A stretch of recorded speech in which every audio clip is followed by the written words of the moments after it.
আসসালামু আলাইকুম। আসমানি চিলেকোঠা ব্লগ চ্যানেলে সবাইকে আরও একবার স্বাগত জানাই। আশা করি আল্লাহর রহমতে সবাই ভালো আছেন। আমরা আলহামদুলিল্লাহ ভালো আছি।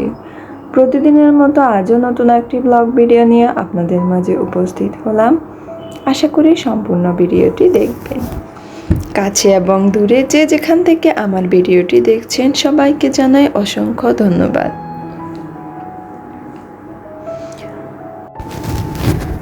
আজ সকালে আমার একটু কাজগুলো কেন জানি খুব এলোমেলো হয়ে গেছে আর খুব তাড়া পড়ে গিয়েছিল, তাই সকালে নাস্তার ভিডিওটা আমি ক্যাপচার করতে পারিনি। তো যাক, ওটা বাদ দিয়ে নাস্তাটা মোটামুটি সেরে নিয়ে তারপর আমি ঘরটা গুছিয়ে নিলাম। যেহেতু ঘর এলোমেলো থাকলে আরও বেশি এলোমেলো লাগে, কাজের কোনো আগামাথা খুঁজে পাওয়া যায় না, তাই সেটাই আগে সেরে নিলাম আর আপনাদের সাথে সামান্য একটু শেয়ার করলাম। খুব তাড়াহুড়োর ভিডিও করার কারণে, যেহেতু আমি ফেসলেস ভিডিও করি, অনেক ভিডিও কেটে দিতে হয়েছে, যার কারণে খুব ভালো তেমন কিছু আমি শেয়ার করতে পারিনি। যতটুকু পেরেছি ততটুকু আপনাদের সামনে তুলে ধরেছি। আশা করি সবাই ক্ষমা সুন্দর দৃষ্টিতে দেখবেন। এরপর চলে গেলাম আমি রান্না বান্নায়। তো চিন্তা করলাম এখানে একটু ভিডিওটা করি। তো আজ কুমড়া ভাজি করব আর এদিকে অলরেডি মাছ রান্না বসিয়ে দিয়েছি, ওটা প্রায় হয়ে গেছে, দেখাই যাচ্ছে ঝোলটা অনেকটা কমে এসেছে। তো রান্না বান্না শেষে এদিকে আমি প্লেট বাটিগুলো ধুয়ে নিচ্ছি। ক্যামেরা অন করার আগে কিন্তু এগুলা আমি সাবান দিয়ে মেজে নিছি, আর এর আগে যেগুলা বের হয়েছে তৈলাক্ত বা আরও একটু বড় যে হাঁড়ি পাতিলগুলো, ওগুলো আমি চেষ্টা করি রান্নার সাথে সাথেই, যখন আমি তরকারিটা বা ভাতটা ঢেলে নিই তখন সাথে সাথে ধুয়ে ফেলার। তাহলে হয় কি, পরে আর একসাথে এক গাদা প্লেট বাটি বেসিনে গাদাগাদি করতে হয় না, ধুতেও অসুবিধা হয় না। তো আমি চেষ্টা করি রান্নার সাথে সাথে সব কিছু ধুয়ে নিতে, আর ফেলে রেখেও বা কী করব, কেই বা করবে, এখন হলেও আমি করতে হবে, তখন হলেও আমি করতে হবে। তো চেষ্টা করি যেভাবে সহজভাবে সমাধান করা যায় আর কি। আর অনেক দিন পর হাতে গ্লাভস পরছি, সেই শীতকালীন ভিডিওগুলোতে দেখা যেত আমি গ্লাভস পরে ধোয়া মোছা করতেছি, এরপর আর পরিনি। তবে আজ হাতের আঙ্গুলটা অনেক বেশি ব্যথা করতেছে আর কেমন যেন হয়ে আছে, মনে হচ্ছে অনেক খারাপ কিছু হবে, তাই এখন আবার গ্লাভস পরা শুরু করছি। আসলে আমরা মেয়েরা মনে হয় এরকমই, নিজেদের যত্নটা একটু কমই নিই। সংসার করতে করতে ঘরের বাচ্চা কাচ্চা এইসব দেখতে দেখতে নিজের দিকে একটু কমই খেয়াল দেওয়া হয়, যদিও এটা একদমই ঠিক না। তো যেহেতু রান্না বান্নাটা আমি কমপ্লিট করতে পেরেছি, আর চিন্তা করলাম এদিকে আমগুলো অনেক বেশি পেকে যাচ্ছে, যেহেতু অনেক গরম, তো এগুলো একটু কেটে দিয়ে আওসাপো হয়তো খাবে, সেই সকালেও নাস্তা করছে। তো এখানে আমগুলো কেটে নিচ্ছি। আমার কাছে খুবই বিরক্তিকর একটা বিষয়, বটি বের করে ফল কুটা বা সবজি কুটা আমি সবসময় চেষ্টা করি ছুরি দিয়ে কাটতে, যদিও তেমন একটা ভালো পারি না, হয়তো সামনে পারবো। আর কাটাকুটি করি কয়দিন, খুব অল্প কয়দিনই তো হলো সংসারে পা রেখেছি, তো আস্তে আস্তে হয়তো শিখে যাব ইনশাল্লাহ।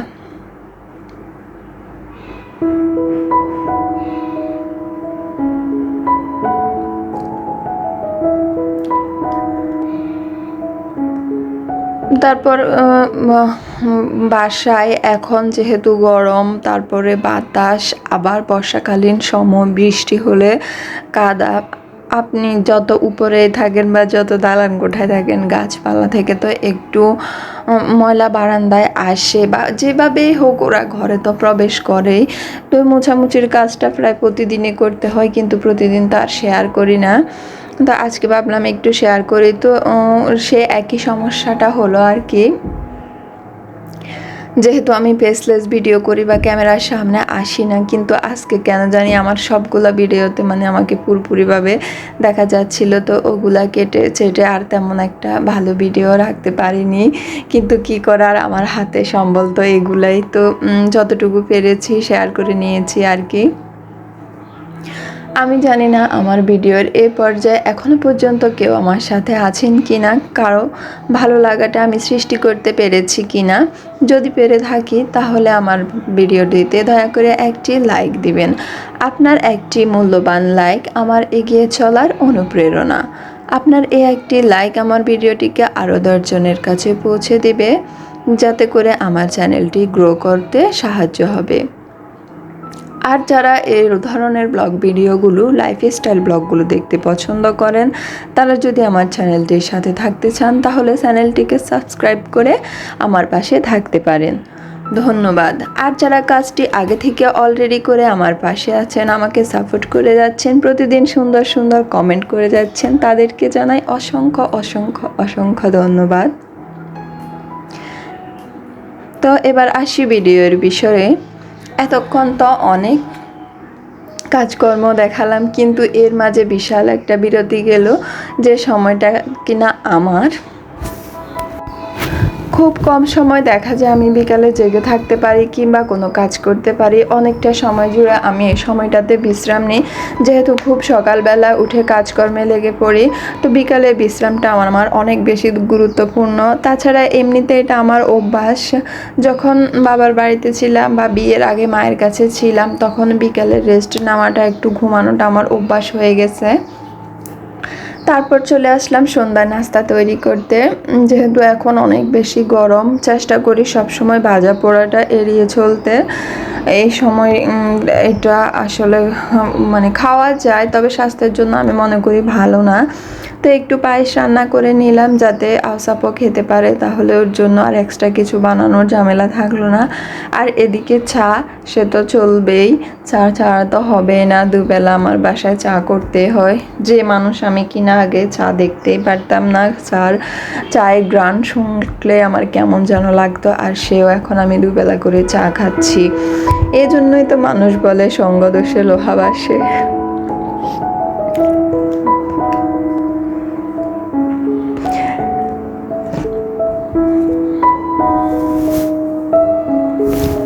যাক, কারো সঙ্গে থেকে যদি ভালো অভ্যাস হয় তো খারাপ কি।